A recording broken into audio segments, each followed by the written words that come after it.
Welcome to Revenue Optimization with StatsDrone. This affiliate marketing podcast is brought to you by Affiliate Track, which is an affiliate link research tool and affiliate finder.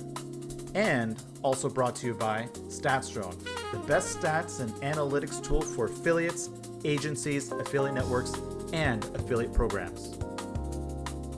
Welcome to Revenue Optimization with StatsDrone. We're chatting with Alessandro Gherardi from Fomento Agency. And today we're going to talk about affiliate networks. And it's a topic I'm pretty passionate about these days. So Alessandro, welcome to the show. Thank you, John. Thank you for this opportunity to having me in the podcast. And hi, everyone. Yeah. So let's start with the obvious, where it's like we get a chance to talk about your affiliate network. What did you do to try to make your network different? Or, why should people consider your network when the last time I checked, there's like thousands of networks out there. Yeah, that's a good question. Right now, we are focusing to offer services to affiliates, to offer events, to offer iGaming conference tickets, to offer, for example, football matches. And we are closing some partnership as well with some advertising platform that we can give the access to our affiliates and to have discount for them. We are closing also some.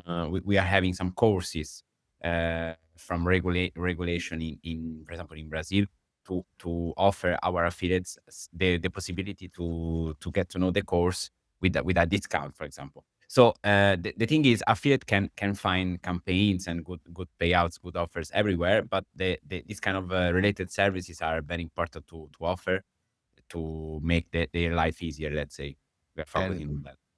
then you're feeding right into my next question, which is kind of like, I wrote an article last year called Affiliate Network 2.0, which is the evolution of the affiliate network. And I think there's a lot of networks that they're not evolving at all. And I actually believe what you just said is one of the key differentiators. It's the services part. It's, I know I can build my websites with any way I want, with the tools I want. But the second you start adding tools, you start adding value. And it goes with it saying, if you build a tool for one affiliate, that's great. But if you build it for your thousands of customers, then you help them elevate and it becomes your stronger differentiator. So would you say like the services part is going to be the future of where networks go? Yeah, for sure. Because if you give to the affiliate the access to an, I don't know, a football match or an gaming event, they will forever remember that you are doing this for them. Rather than payouts. Of course, payouts is important. Financial stuff, let's say, it's very important to pay on time and all this stuff that we know. But the connection that you have, the human connection that you have, it's key point. Sometimes we speak a little bit about not human connection between each other, but if you have this kind of human connection, it's for me it's a win-win recipe for an affiliate network to grow and evolve.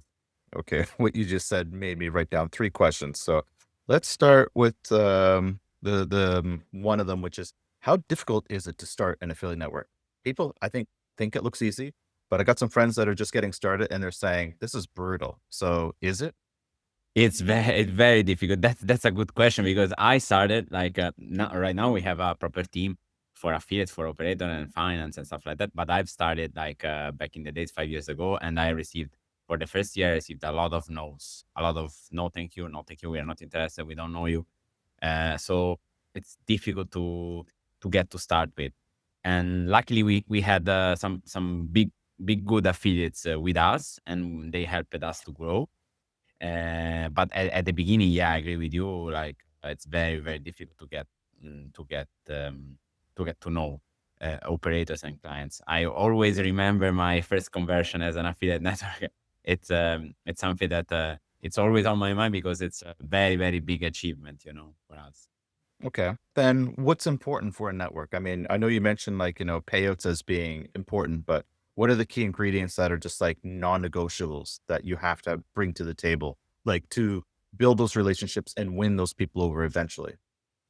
Yeah, for me, if you have this is in every business, but if you have a problem, you need to show up, no matter the time, no matter the date. But if you have an issue with postback, with tracking, with payments. You need to shop, you need to explain, you have to be transparent with your affiliates. For example, if there is an operator that is paying late, you have to be transparent with affiliate to show them what is the reality, what is the situation, to not promise something that you cannot do, and to be on top of the things, to have a team that is with you, that is loyal to you, that is transparent to your clients and to your team as well. Because for me, transparency and honesty, it's the most important thing. And speaking of that very topic, so we're an integrator for affiliate programs and networks, and we're well over 2,000. And I can tell you, we have at least one affiliate manager per program. So that's 2,000 affiliate managers we have in our contacts. And I just think, like, especially in the iGaming space, that the quality of conversations has just gotten worse year over year. I think a lot of the affiliate managers being hired, they have a mandate. I need as many affiliates as possible, and I need as many depositing players or as many sales as possible. They're not even caring about the quality that kind of flows through. Um, I think this is a pretty obvious reason why you'd want to work with a network. You just said that you have to work your ass off just to get these relationships. So, I mean, here we've got you building real relationships, which affiliates appreciate, and then other affiliate managers that treat us transactional. I mean, what do you think? Yeah. Yeah, I totally agree with you. There are a lot of we are losing. For me, we are losing the human connection. We are thinking just about numbers, just about FTDs, conversion rate, and this stuff. But behind this, we have people, and funny enough to note that all our biggest clients or our biggest operators is the operator that we have the more human relationship. Because if you have, for example, a case of fraud, a case of incentive traffic, for example, we can solve the situation better if we have appreciate ourselves as a human being, because you see that in the other part there is a person that has feelings, that has issues, so that's very important for me, and a lot of companies are not doing that. Yeah. Who knew that people want to buy from people? Yeah, exactly. Yeah. That's the thing. Yeah, absolutely. Okay. Landing pages. Let's say you're working with a new operator and you're trying out their offers, and then you're realizing that maybe the conversion rate's just not as good. Do you go to them and say, what landing pages do you have? So just to give you some context, we're researching as many landing pages as we see the operators have. So do you ever find some that have a small number and you say, I need better? Yeah. Sometimes we usually like to have landing pages of registration page, which is a little bit easier for the user to Okay. to register and deposit. But also we like we have majority of our traffic is slot, let's say slot and casino traffic. So usually we focus on the best slots in the market, the most common slots in the market, which is always, for example, Aviator. It's a crash game, but like we have, I don't know, in Brazil we have Fortune Tiger, all the PG soft slots. We have Pragmatic Play. Um, we have Ruby Play as well, which is very good in Brazil, very popular. So we prefer to have a registration page with slots. And but to have this, you have to know the market. You cannot work in any market you like, because you need to have boots on the ground. Okay. And what you just said is very interesting. Do you work with your affiliates and tell them that these landing pages convert better, or do you just basically say, we only get the best landing pages that you can get? So what they're getting as inventory is basically the best. Yeah, some operator show us, like, share with us the details, the reports of each landing page, which is useful. And some other operator, they don't do that, and it's a shame, because they kind of protect the information. I don't know why, but for us, it's important to know which is the most important, the most higher conversion rate we have. Because the thing is, affiliate do not understand this. You can get paid 200 euro for a FTD, right? But if the conversion rate is zero, you will get paid zero. So it's better to get paid less, but the conversion rate is higher, and instead of getting better payout and less conversion rate. Okay.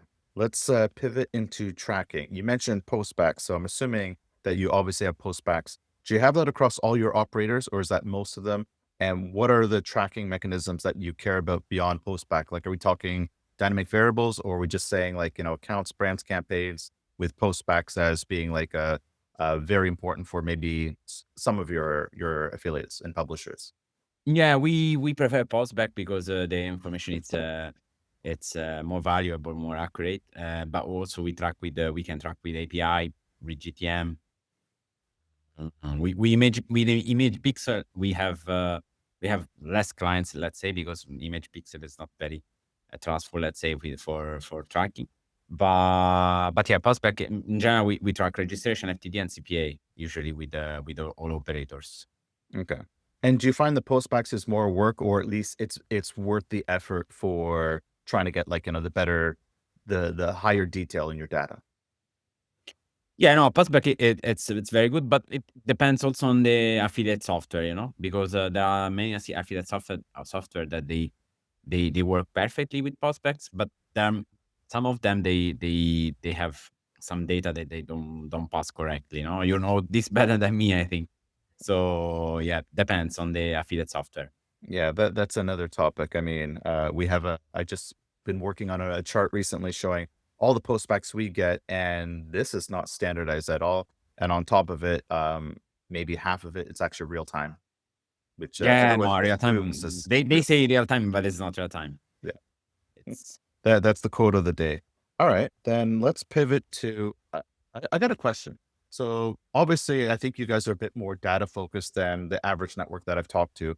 So as you're working with campaigns with your affiliates, even if they're not using postbacks, let's say you wanted to know the conversion rates of all the newsletters. Let's say like maybe about 20% of your publishers and affiliates are actually using a newsletter.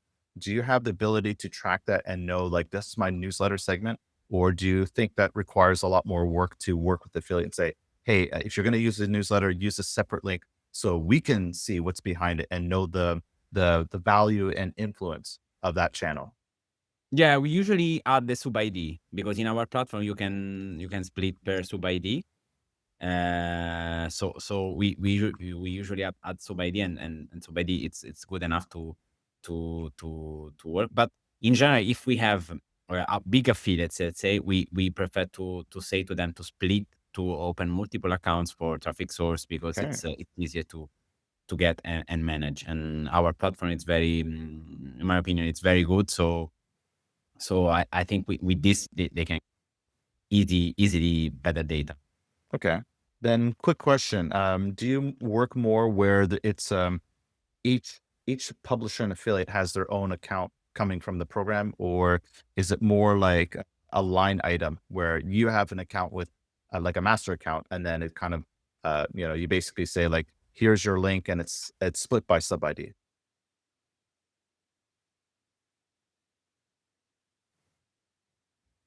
1250. I think we got some freezing.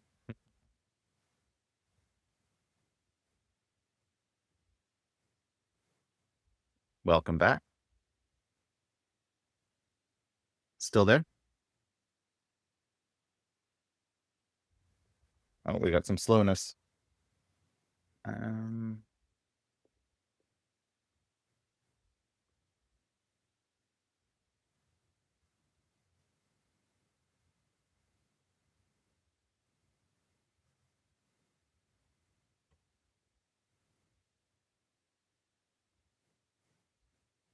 okay, you there? Test, test, test.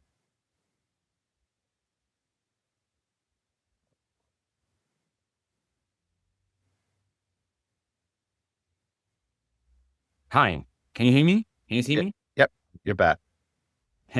So it was me? I think so, but I don't know.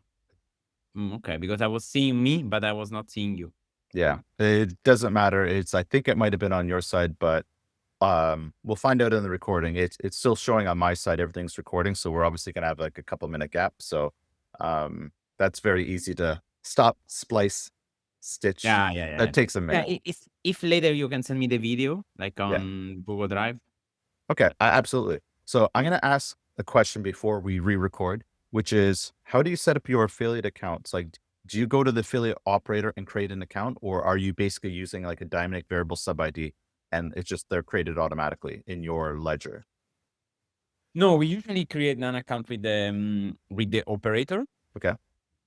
We actually we like to create two accounts. Usually, so we have a backup account just in case anything happen. And also to split also internal traffic and external traffic because we are a network, but we have also our internal traffic. Yeah. We do email marketing. We have some websites. We do some internal traffic as well. It's let's say 15% of the net.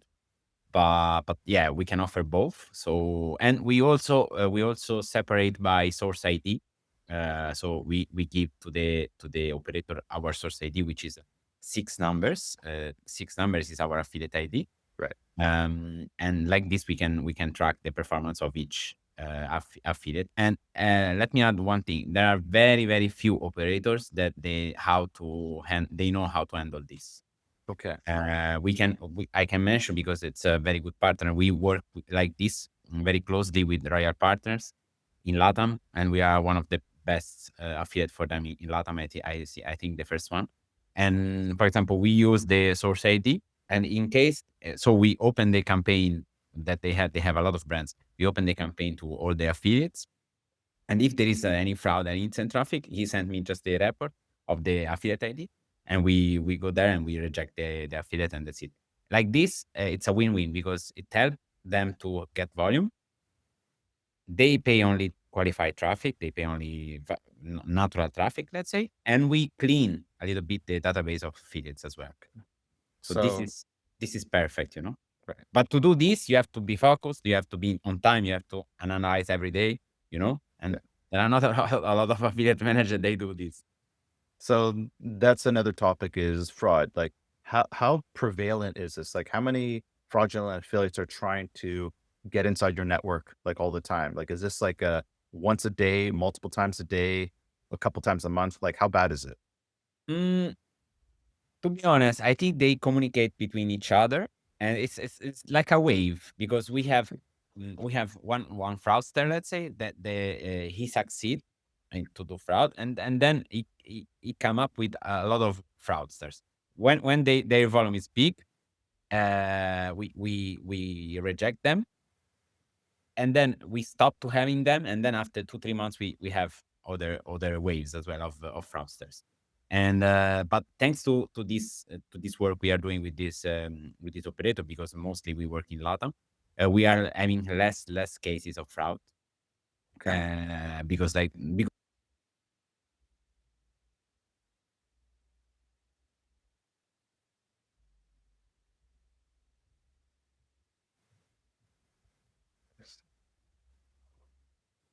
We have another gap.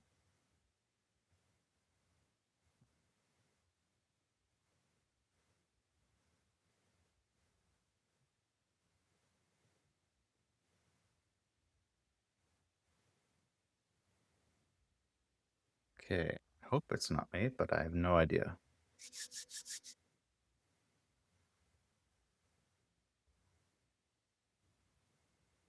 You back? okay, yeah, but sorry. No But worries. it was very, I don't know. What I wanted to say. Ah, yeah. So fraud, it's normal in our industry, but like usually there are waves. So they come in groups, let's say, and then when we reject them, uh, then they leave. But uh, this is based on operator feedback. If the operator gives us a feedback, they help us to prevent fraud coming. Okay. And what does the fraud look like? Are we talking like trying to just game really good CPA deals where they're just trying to get like the threshold, the minimums, like for qualified FTDs, or is it more than that? No, usually it's the typical fraud. It's multi-account. That it's for example in Brazil regulated the regulated operators, you cannot do multi-account because there is Face ID. So it's very difficult to do multi-account. But with not regulated operator that they don't have Face ID in place, it's very easy to do. And usually they develop also a system of gameplay. So they come, they do the gameplay in the same roulette, and then they leave, or the same slot and then they Okay. leave. So actually, it's becoming very difficult to spot Okay. the. the fraudsters, let's say, What nowadays. What's crazy about that is that's actually more on the operator's responsibility, and this should be really basic stuff for them to detect and prevent. Like, um, Yeah. I actually think it's embarrassing that a lot of them can't do this. And I've been an operator a long time ago, working on the VIP and the fraud and bonus abuse, and yeah, it was easy for me to detect, and I noticed that the person that was previously working, like, when I took over that job, it's like they were not catching any of this, and I found a whole bunch of fraud, exactly like you described.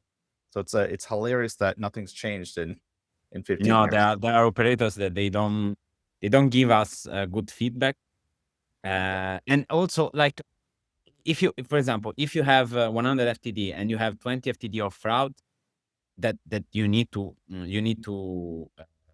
check, yeah, let's say, to monitor. If you will pay those 20 FTD of fraud, it will affect our performance. Right. So, like this, you cannot measure traffic if you pay fraud. And there are also a lot of operators that it's funny, because there are a lot of operators, they say, quality is good. Can you increase the volume? We increase the volume because we know how to increase the volume. For example, we put the operator on the first line, Yeah. on top of that, or the list and so on. And then they tell us it's fraud. I mean, if you ask me to increase the deposit, then you have to monitor to check. Yeah. So we learned about this, and we are very careful to increase the traffic volume like this, because it's always difficult for us to. Okay. So do you think that if an operator is improving their product using tools, let's say like Greco, so Greco does bonus hunting abuse. I mean, if they clean that up, in theory, this should also catch a segment of that fraud. I'm assuming that tools like this kind of improve the player value, which is going to be beneficial for you, which is going to be, again, beneficial for the affiliates. So what do you think about tools for operators? Like, they should be using stuff like this, I think, to detect fraud and bonus abuse. Yeah, for sure. Because many affiliate software, they do not have a fraud vendor in place.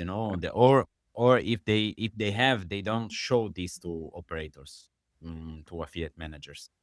But it's very important to have, because fraud in iGaming is very easy to do, because you get paid 4 or 5 times the baseline. So it's just calling 10 friends and deposit, and this is already a fraud. It's very easy to do fraud.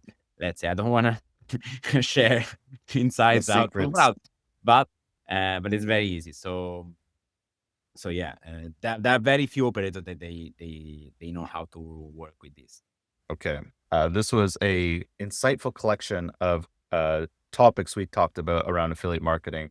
Not just affiliate marketing, but affiliate networks. So that was really insightful, and we'll probably have to do this again.